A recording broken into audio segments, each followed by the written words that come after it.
5 साल बेमिसाल बीजेपी का दावा। लेकिन मैं आपको बता दूं कि असेंबली इंतखाबात के चलते बीजेपी बड़े पैमाने पर तैयारियां कर रही है और कहीं ना कहीं मरकजी क़यादत की जानिब से अब जम्मू कश्मीर यूनिट को ये बताया गया है कि वो फौरी तौर यानी वीक्स टाइम यानी 1 हफ्ते के अंदर अंदर पैनल तैयार करें। उन लोगों के पैनल्स, उन लोगों के नाम जो है वो सामने लाए जो असेंबली कॉन्स्टिट्यूंसी से असेंबली इंतखाबात में बतौर उम्मीदवार होंगे। और इसीलिए मैं आपको बता दूं कि कैंडिडेट्स के नाम जो है बहुत जल्द सामने आ रहे हैं और उसके बाद ये यूनिट जम्मू कश्मीर का जो है, जम्मू कश्मीर की जो क़यादत है, बता दूं कि आप सभी लोग जानते हैं कि जिस तरह से मंशूर कमेटी तश्कील दी गई, कल के रोज़ जम्मू में बहुत बड़ा इजलास भी हुआ और इस मंशूर कमेटी का पहला इजलास था।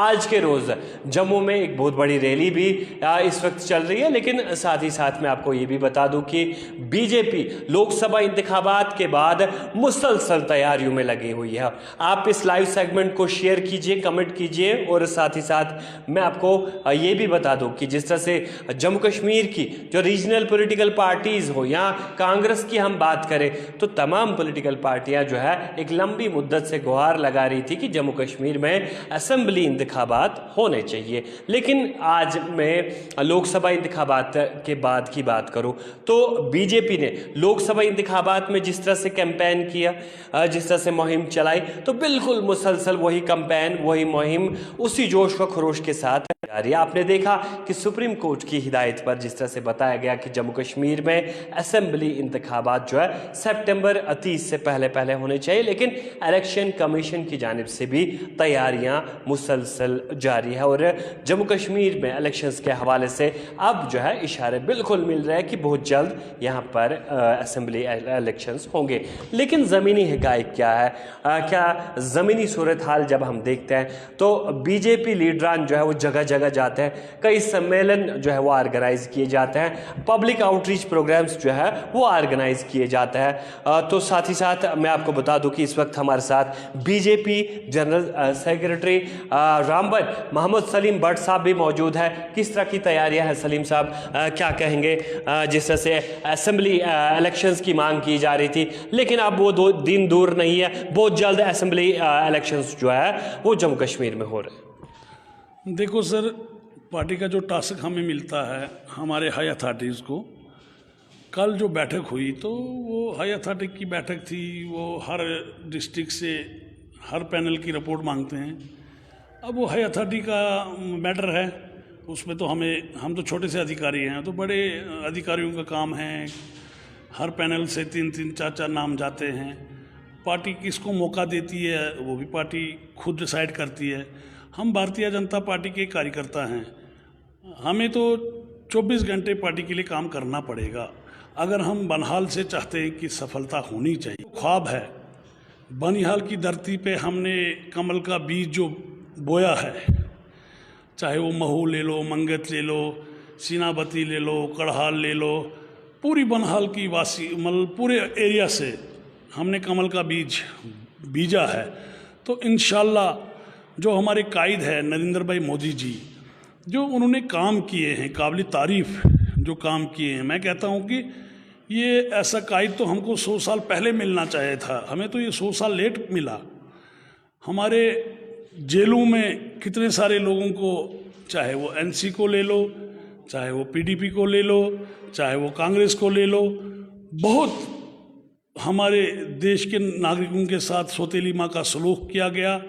वोट के नाम पे खाली यूज़ किया गया, गुजर को खाली वोट के नाम पे यूज़ किया गया। जो बुनियादी राइट मिलने चाहिए थे उससे वो महरूम रहते थे। क्या कहेंगे जिस तरह से आप भी तैयारियों में लगे हुए हैं? बानिहाल कॉन्स्टिट्यूंसी की हम बात करें, रामबन की बात करें, हर जगह इस वक्त बीजेपी कार्यकर्ता जो है वो कभी जो है वो सम्मेलन का ऑर्गेनाइज करते हैं, गांव-गांव जाते हैं, पब्लिक आउटरीच प्रोग्राम्स करते हैं। तो क्या कहेंगे, लोकसभा में आपने इस कॉन्स्टिट्यूंसी से 10,000 के करीब वोट लिए, तो क्या किस तरह की कहाँ अपने आप को आप देखते हैं, बीजेपी को कहाँ देखते हैं? देखो सर, ये तो सारी देन जो है नरेंद्र भाई मोदी जी की है। मैं यही कह रहा था कि जो 100 साल पहले हमको मिलना था वो अब मिला। अगर दिल्ली से 10 पैसे चलते हैं तो वो डायरेक्ट मेरे गरीब के अकाउंट में आते हैं। मैं कहता हूं कि हर गरीब को अपना हक घर में पहुंचता है। जल स्कीम को ले लो, रोडों के जाल ले लो, अच्छा बिजली का देखो, पानी का देखो। हाँ मानते हैं एक बाप को 5 बच्चे हैं तो पांचों को हम एक साथ खुश नहीं कर पाएंगे। धीरे धीरे जो पिछली निकम्मी सरकारों ने मेरे गरीब के साथ सौतेली माँ का सलूक किया है, ये बहुत बड़ी दुख की बात है। भट्ट साहब, अगर आपका नाम यहाँ से पैनल में जाता है तो क्या कहेंगे, किस तरह से काम करेंगे और किस तरह से लोगों की खिदमत करेंगे? क्योंकि आपका यहाँ मुकाबला जो है पीसीसी प्रेसिडेंट के साथ भी है, यह एनसी भी मजबूत है, पीडीपी भी मजबूत है, डीपीएपी भी दावे कर रही है, लेकिन भाजपा के अगर आप यहाँ से कैंडिडेट होता है तो क्या कहेंगे, किस तरह से आप अपना लाहे अमल रखेंगे या फिर काम करने का तरीका क्या होगा? देखो सर, हमारा तो यही रहेगा कि भाजपा तो जिसको मौका देगी, ये नहीं मैं कहूँगा कि मुझे मौका दे, जिसको भी वो मौका देगी। भारतीय जनता पार्टी चट्टान की तरह खड़ी है और जो पिछले सरकारों ने नहीं हमारे इलाके में जो काम नहीं किए, हेल्थ की फैसिलिटी से महरूम हैं, जैसे चिल्ड्रन की फैसिलिटी से महरूम हैं, गायनिक सेक्शन तो है मगर स्टाफ नहीं है, उससे महरूम हैं।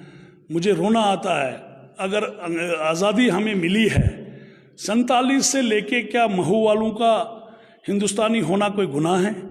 क्या उनको हॉस्पिटल तो 10 बेड वाला तो मिलना चाहिए था? हमारे हाजी विकार रसूल साहब तो यहाँ 3 बार एमएलए रह चुके, क्या उसे ये नज़र नहीं आया? क्या ये महू वालों को भी चाहिए? क्या इन्हें डिस्पेंसरी तो चाहिए? मैं कहता हूँ कि इनके साथ बहुत सौतेली माँ का सलूक किया गया।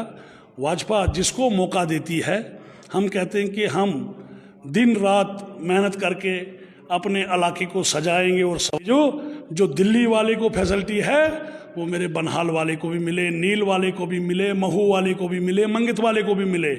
हम वादाबंद हैं, जो फैसिलिटी जो हिंदुस्तान के आईन ने हर किसी को दिया है तो वो बनहाल वाले को भी मिलना चाहिए।